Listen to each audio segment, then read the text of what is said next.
Hey everyone, welcome back to the Daily Tri. My name is Travis, and this is another episode of the Triathlon Weekly News. This week's episode, we're going to go back in time a little bit and catch up from the PTO European Open and everything that's been talked about since then, as well as all the other races that have gone on. Finally, we'll end with some other news from around the world in triathlon, as we always do. So thank you so much for tuning in. Sorry that I missed last week, but the weather here has changed. It's so nice. I've been taking advantage of it, catching up on some training that I have really needed to do for a big season of upcoming races for me, and hopefully I'll take you guys along for those. The first one of which is a couple weeks from now. That is so epic. We start from the top of Mount Baker, the volcano near us here, and we make it all the way down to the bay through multiple legs of different sports. And I'm doing the road bike, which is 40 miles of pure fun. So I can't wait for that one. But without further ado, let's jump into the news. And we're going back to the PTO European Open, which happened. What a race that was. Max Newman and Anne Haug have been talked about nonstop since then. In my opinion, Max and Anne are now the favorites for the World Championship coming up in Nice, with Max Newman looking like he has absolutely no weakness across the swim, bike, and the run. It's hard to see him at least not being on the podium. And then Anne Haug, well, her run is on another level. I was so excited to see the showdown between her, Tamara Jewett, Ashley Gentle, and Emma Pound-Brown, and she won by quite a long way on the run. And so I could see her putting 10 minutes into anybody at that marathon at the World Champs. So she's looking like a hot favorite right now. We also saw the return of Lucy, and what was talked about her a lot after the race was her interesting position that she had. Some say it might have actually been a mistake and that her seat post fell all the way down. It definitely looked interesting, and I would love to hear how that affected her race. Also, Jan Frodeno, of course, was talked about as he's now back racing, and it seemed like he was happy with his performance. That was a hard day at the office. It really was. I suffered. I didn't have the legs.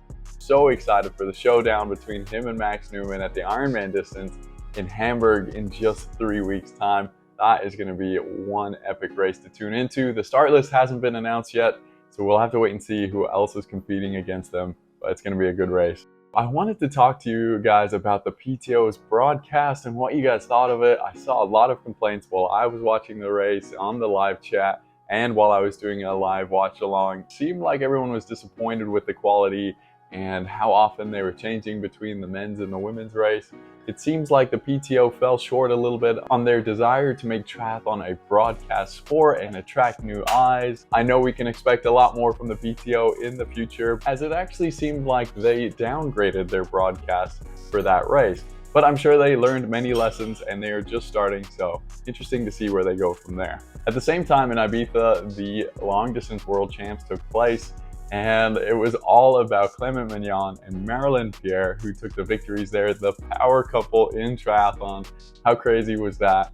Clement Mignon also looks like a favorite for the world champs. It wasn't really a surprise that he took the win there, but it was a surprise that Joe Skipper really didn't feature in the race at all. He's had a big last 5 weeks of his life after the birth of his daughter, heading to Ironman Texas and then to Ibiza. He's done so much. It looked like it all caught up to him in this race, and he did not have the race he was hoping for.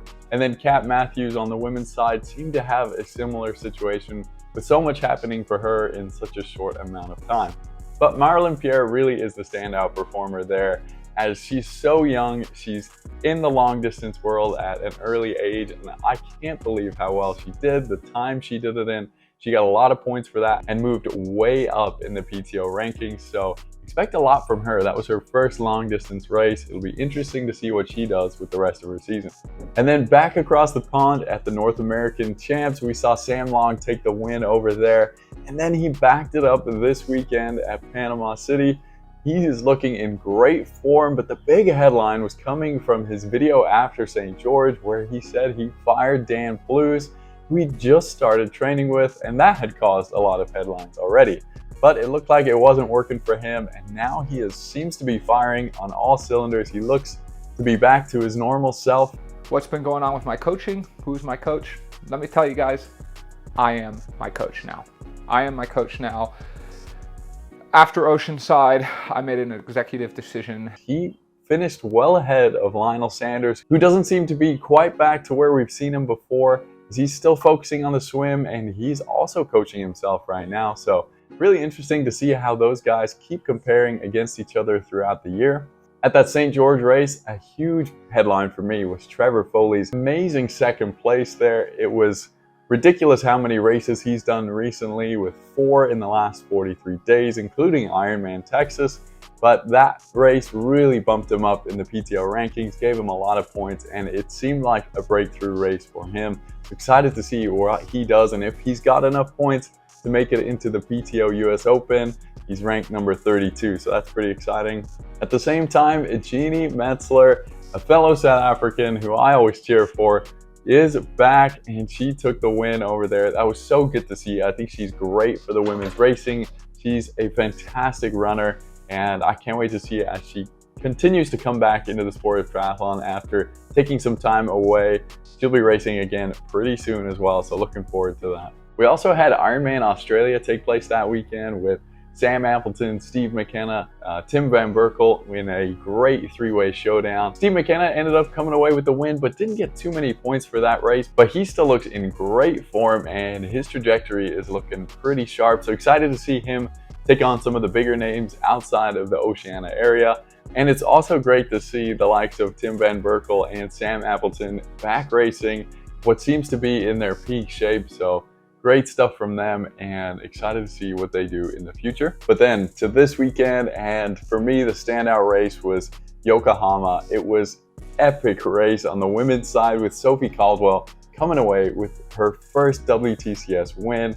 She had a dominant run. She was part of the breakaway group on the bike that got away from Georgia Taylor Brown, who was the heavy favorite coming into this race. Sophie's been getting better and better with each race, it seems, and she is in a great place right now for the rest of the season. Interestingly enough, on the women's side as well, Gwen Jorgensen made the trip all the way out to Yokohama, hoping to get in on the race in case somebody didn't start. But unfortunately, she was too far back on the wait list, and nobody dropped out for her to make it to the start line. So quite a long trip for Gwen, as she's still hoping to make that US team for the Olympics in Paris. She'll just have to wait for the next race, which seems to be a World Cup coming up in June. And then on the men's side, holy smokes, Hayden Wild put on a show. He swam incredibly well, not losing any time on the second lap of the swim from the leaders. He was then part of the bike group at the front that tried to get away from Christian Blumenfeld and that chase pack, which they were doing pretty successfully. However, Christian was really charging on that second group to bring them back to the first group. And that caused a massive pack coming into the run, which ended with Hayden Wild putting on a masterclass and aiming for a sub 29-minute run, which is what Alex Yee actually ran in Yokohama last year. He ran a 28:50. Hayden said at the end of the race in the interview that he was aiming for a sub 29, but took it easy because of the upcoming races. That is just absurd. He clearly knows the showdown is coming with Alex Yee. He is preparing for it, and it looks like he is fit enough and will be challenging Alex Yee for the title this year. Leo Berger, the current world champion, was not able to match that pace at all. And in fact, it was Matt Hauser who produced an epic run, coming off of not the best training, to take second place, and Vasco Veloso finished in third, meaning he's actually currently the #1 in the standings at the moment. The short course racing right now is so good. And if you guys are always tuning into me for long course racing, I highly recommend you get into the short course racing right now. It is so fun to watch, and especially at that race in the pouring rain. And you can always watch Christian and Gustav battling to try and make it back to the top of the short course world as they get ready for Paris. Christian pulled off a pretty good performance for him, but he's hoping to be higher up than 8th place, which he'll be able to try again in Cagliari coming up at the end of this month. And Gustav, on the other hand, is having a tough time. His swim seems to be putting him in a position that just makes it impossible for him to bike up to the front pack and have a chance on the run. He currently finishes always in the 30th or 40th positions of the races, and it's going to be a big mountain for him to climb to try and win the Paris Olympics against the likes of Hayden Wild, who is on fire right now and seems to have no weakness. So So interesting to see what he keeps doing. It looks like he's still 100% focused on it. There's a fantastic podcast with him recently where he really does explain that that's his number one goal, is to win Paris. And even if he's not winning these short course races right now, he is at least winning the ping pong games against Chris Froome in Sierra Nevada. I highly recommend you listen to that podcast. It was fantastic. Better than average. And Chris Froome was also decent, but yeah, we beat him. You beat him. And then moving completely away from that, we also had Xterra UK happen this weekend with Alistair Brownlee coming away with the win. He showed he can do it on the rougher terrain side of things and had a pretty close battle for first place. So he'll be chuffed with that, and it looks like he's going to be doing some more of that racing in the future. And finally, we had Challenge Fruth with Sebastian Kienle making the headline there, as it looked like he was in prime position for the win. However, he got a drafting penalty, which unfortunately took him out of contention, and he ended up finishing in 4th place. Bart Arnault, a former runner-up at the Ironman World Championships, took the win there with an impressive 1:09 half marathon. So that's it. Thank you guys so much for tuning in. I will be back with more regular weekly news updates coming up soon. And stay tuned for more videos that I've been working on that are a little bit different, so I hope you enjoy them. Thank you so much, as always, and we'll see you in the next one. Have a good one. Bye. Thank you for watching the video. If you're new around here, then don't forget to subscribe. This channel is all about helping triathlon become a huge sport through weekly news videos, highlights, motivational videos, race reporting, and anything else you can think of, with a splash of my own triathlon journey thrown in. The goal is for this to become the YouTube hub for everything professional triathlon, and I'd love to do it full time to give back to you and create an amazing community.